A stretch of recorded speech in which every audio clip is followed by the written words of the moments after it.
ٹھیک ہے آپ کی بیوی میں اور آپ کی والدہ میں مزاجی موافقت نہیں ہے، میچنگ نہیں ہے، آپ کی بیوی میں بھائی کی بیوی کے مزاج میں جوڑ نہیں بیٹھ رہا ہے، سخت مجبوری میں ہزار ذہن سازی دسیوں مشوروں کے بعد ہم اپنی بیوی کو لے کر علیحدہ ہو گئے، چولہا اور غلہ ہم نے الگ کر لیا، دل تو الگ نہیں کرنا چاہیے، عید ایک جگہ پر کیجئے، بچوں کی تعلیم شادی میں ایک دوسرے کے مشورے اور رائے سے فائدہ اٹھائیے، اور چھوٹے بھائی بہنوں کے نکاح میں جو دوڑ دھوپ کی جا سکتی ہے، جو مالیاتی اعتبار سے حصہ لیا جا سکتا ہے وہ حصہ لینے کی کوشش کرنا چاہیے۔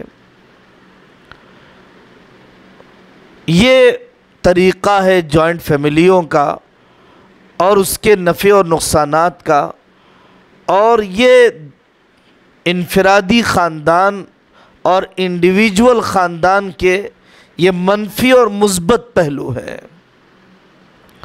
وہ لوگ بھی 100% غلط ہیں جو شادی ہوتے ہی خاندان سے کٹ جانا چاہتے ہیں، ان کے ضرورت مند ہونے کے باوجود، اور وہ لوگ بھی بہت غلط کر رہے ہیں جو بلا ضرورت کے بہر صورت پورے خاندان کو ایک چولہے ایک غلے پر رکھنا چاہتے ہیں، حالانکہ اندر نفرتیں پنپ رہی ہیں، حالانکہ اندر غیبتیں بدگمانیاں پروان چڑھ رہی ہیں، حالانکہ بہو انتظار میں ہے ساس کے مرنے کے، بیٹا انتظار میں ہے باپ کے مرنے کے، تاکہ اس کا غلہ الگ ہو جائے۔ ایسا نہیں ہونا چاہیے۔ قطع رحمی بہت بڑا گناہ ہے، دعا قبول نہیں ہوتی، سر سے اوپر نہیں جاتی، اور رشتہ کاٹنے والا کسی مجلس میں ہو۔ صحابہ رضی اللہ عنہم اجمعین سے منقول ہے کہ اس کی نحوست سے پوری مجلس والوں کی دعا قبول نہیں ہوتی۔ دلوں میں اس قدر دراڑوں کے ساتھ عید بھی ایک جگہ منائی جا رہی ہے، شب برات بھی ایک جگہ پر، شب قدر بھی ایک جگہ پر، گلے تو مل لیتے ہیں، گلے شکوے ختم نہیں ہوتے ہیں۔ ایک بھائی کما کر لا کر دیتا ہے، دوسرا بھائی بیٹھے ہوئے کھاتا ہے، حالانکہ وہ خوش دلی سے نہیں کھلا رہا ہے چھوٹے بھائی کو۔ لا يحل مال امرئ مسلم الا بطیب نفس منہ۔ کسی ایک بھائی کا انتقال ہو جائے تو آخر اس کی جائیداد کتنی ہے، اس کی بیوی اور اس کے بچوں کو کیا دیا جائے؟ بہت ظلم ہوتا ہے معاشرے کے اندر جب دادا زندہ ہو، بیٹے کا انتقال ہو جائے، پوتروں کے حقوق کے ادا کرنے میں جیسی دلچسپی لی جانی چاہیے ویسے دادا چچا تایا کی طرف سے ویسی دلچسپی نہیں لی جاتی ہے۔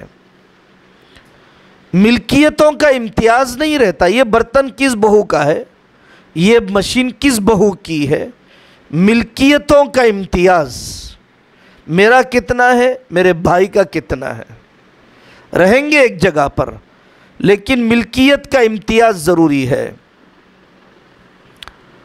حضرت مفتی شفیع صاحب رحمۃ اللہ علیہ کا مشہور واقعہ ہے، مرض الموت میں جس بیماری میں ان کا انتقال ہوا، باہر سے کوئی برتن یا گلاس ان کے کمرے میں آ جاتا، فوراً وہ برتن اور گلاس وہ باہر بھجوا دیتے۔ بچوں نے پوچھا کہ حضرت آپ اتنی جلد بازی کیوں کرتے ہیں، فوراً کیوں بھجوا دیتے ہیں؟ مفتی شفیع صاحب رحمۃ اللہ علیہ نے فرمایا، بیٹا میں نے لکھ رکھا ہے کہ جو میرے کمرے میں ہے وہ میرا ہے، جو کمرے کے باہر ہے وہ تمہاری والدہ کا ہے۔ اب میں اس حال میں نہیں مرنا چاہتا کہ تمہاری والدہ کی ملکیت کا کوئی سامان، اپنی بیوی کا مملوک کا کوئی سامان میرے سامان میں آ جائے اور وہ بھی میراث میں بانٹ دیا جائے۔ حضرت مفتی شفیع صاحب رحمۃ اللہ علیہ کی اس قدر احتیاط اور چیزوں کے سلسلے میں اس قدر شفافیت ہونی چاہیے. اور پھر اولاد میں انصاف. ایسا نہ ہو کہ کسی بہو سے محبت ہے زیادہ دے دیا، کسی بیٹے سے محبت ہے تو اسے زیادہ دے دیا. ایک بیٹے نے بہت محنت کی پھر بھی اس کو برابر کا حصہ دے کر اسے نظر انداز کر دیا گیا. ایسا نہیں ہونا چاہیے. جمال الوجود بذكر الإله وتصفو الحياة بنور